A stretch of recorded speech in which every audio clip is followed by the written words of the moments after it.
Guys, welcome back to another video from Gingivitis Gaming. I know it's been a while. I know. I'm apologizing to the maybe 10 people that are out there that are watching this. But it's been a crazy, I guess, month so far. The last thing I had posted was a short film that my cousin and my friend Damien, who has a new review up. He's starting his own little review thing. He has a cool YouTube channel. I'm going to leave his plug or link or whatever, his website or YouTube thing down below in the description of this video. But we worked on a film last month. That was the last thing we posted. For those who have not checked it out yet, those who are just coming in, please go ahead and take a look. It's a movie we challenged ourselves to finish in one day. We shot it all in one day, took a few days to edit, and there it is. But yeah, it's been crazy. It's been a crazy month so far. Hope those that are watching are doing well. Those that are have been tuned in or just tuning in, thank you very much. You know, always hit the like and subscribe button if you like. If you don't, well, in today's video, as the description says, we're going to go ahead and review Mortal Kombat 11 for the Nintendo Switch. So let's go ahead and let's get into the nitty-gritty of it, and let's start with the bad, move on to the good. The bad, Mortal Kombat 11, this is an obvious, and I think the only bad thing about it is going to be the most obvious thing about it, which is graphically, it kind of lacks in that department. And you know, you can't walk into a store and say, well, I'm going to get the Nintendo Switch one, and because it's Mortal Kombat 11 and it's on the Nintendo Switch, it's going to run just as well or just the same as the ones on the Xbox or the PlayStations or whatever. And no, that's not the case. That would be really naive for you to think that way. That'd be not a great way of thinking about it because, again, Nintendo Switch is not as powerful. It is a powerful system in its own right, and it has surprised me. It surprised me that they were able to get this kind of game onto a system like that. And so Nintendo Switch constantly impresses me and surprises me with what these companies are able to do with porting these AAA games onto it.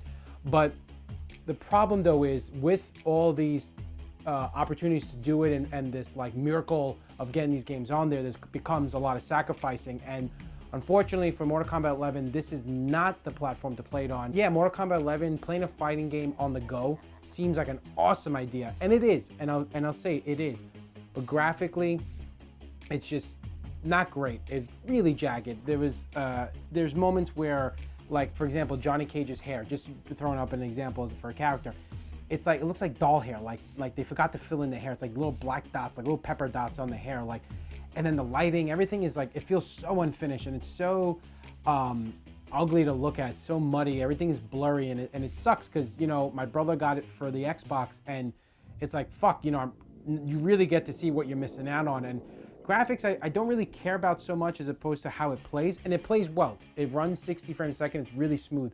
But again, and then even in that department, aside from the graphics, when you're playing the storyline, you go from the story, which is just a generic graphics that I think you see across the board, pre-rendered graphics, then goes into the main graphics, which is what you're gonna play when you fight and all that stuff. And then it's that juxtaposition, that really jarring, like, it looks great there, and then it goes, oh, well, we're playing, it reminds you that you're playing on a lesser performance machine, in this case the Switch. And that difference is kind of jarring, but it's after you're done in the story mode, you beat that opponent and you go back to the story mode, it just completely lags. Like the game burps, the audio burps, it goes in and out, the game kind of lags, it's frozen on me a couple of times, and it's really disappointing because I'm already accepting the fact that I paid full price and I'm okay to lose out on the graphics, but when you're not gonna fucking run it full way through, I'm not going to get that experience where I'm going to get interruptions. Like, take away from the graphics, but to do that, you're promising me that everything's going to run smooth, and it doesn't. Like, the story mode is what I was really looking forward to in this game, and, you know, because fuck online, but in this case, it's like, well, fuck me, because even the story mode gets interrupted, like the pacing gets thrown off because I'm waiting for the game to kind of boot up. It is something worth bringing up that it's a little ironic that this is for the Switch, portability on the go, but it requires you, in a sense, to be online for a lot of the content. And the reason being is because it gives you certain rewards. So if you don't go online, then it doesn't recognize you as you playing it. Like, it thinks you're bullshitting unless you authorize it and legitimize yourself that, hey, I'm online. They're like, okay, cool, now we believe you. And it's you have to like kind of prove to the game that you're actually playing it, and so you have to be online for that to get like the coins and the whatever other bullshit they give you. Otherwise, you can still play the game without it, but you're not going to get all the coins and stuff, which is unfortunately important because it kind of pigeonholes you when you go to the crypt. The crypt, you open up the crates. For those who are not familiar, you open up these treasure chests, and you pay to open up whatever. And then in these chests are like fatalities, costumes, new brutalities, taunts, you know, all the junk that people pay thousands of dollars or more to unlock. And the customization is pretty intense. There's a lot to do, so there's a lot to explore in the crypt section. But without you having online, you know, it begs the question of like, for those who don't have online, don't have Wi-Fi, like that kind of sucks. Like I wish that's something they really need to fix, because the Switch is meant to be played on the go. So there's got to be some sort of alternative to not have people forced to get online or whatever. Again, it runs pretty much fluid, 60 frames a second. Very little. There's been very rare times where I had a little burp in the fighting sections, but for the most part, the fighting runs really smooth. It runs just as fast and fluid as the ones on the other consoles. I love that, you know, compared to like games like Call of Duty that came out for the Wii versus the Xbox 360, PS3, like you were getting a different experience because of like the hardware and the performance. So you're getting like a dumbed down version like a Wii. Here on the Nintendo, you're getting exactly the same games, exactly the same content and all that. Just a little bit of differences in terms of like performance, like cutting out areas. Like example, when you're character selecting, you pick a character like Baraka, for example. When you click them, he'll do like this animation thing, and then, you know, so on and so forth. But in like the Nintendo Switch version, when you click Baraka, it's just a picture of himself, no like animation. So like little things like that. And when you're fighting, you're not gonna get like their old wounds and stuff, like blood all over their face, and not as much blood on the floor. Like just little things like that where I could be nitpicky, but you know, I think the most important thing is like, it's a fighting game. Does it run smooth? It does. As long as the game runs smooth and you're playing it on the go and it runs fast, you know, fluid, no interruptions in terms of fighting, then there's not that much to bitch about. But at the same time, you know, you got to ask yourself, is it really worth getting on the Switch, and especially at full price? And for me to end this review, if I had to say, I would not get Mortal Kombat 11 on the Switch, at least not right now. Mortal Kombat 11 is a great game. If you play Mortal Kombat 10, it's really the same game, and that's really as an overall review on the game. Mortal Kombat, I love. Obviously, I've been playing since the very beginning, and I'm a fan no matter what.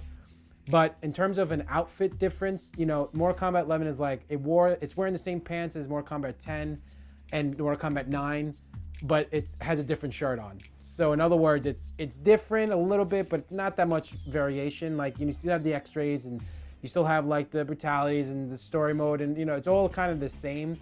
It really is the same skin almost.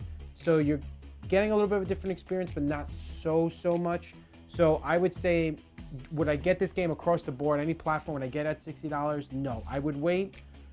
$50, it's a little bit ridiculous. $40 is the golden number I would wait to get this game on for Xbox and PS4. For the Nintendo Switch though, I would definitely wait for $30 at the very most. I would rate Mortal Kombat 11 on the Nintendo Switch probably, it's hard because I want to say 6.5. But because it's a victory on its own right that we're able to get this on a handheld device like the Nintendo Switch, I'll be generous and give it to Nintendo.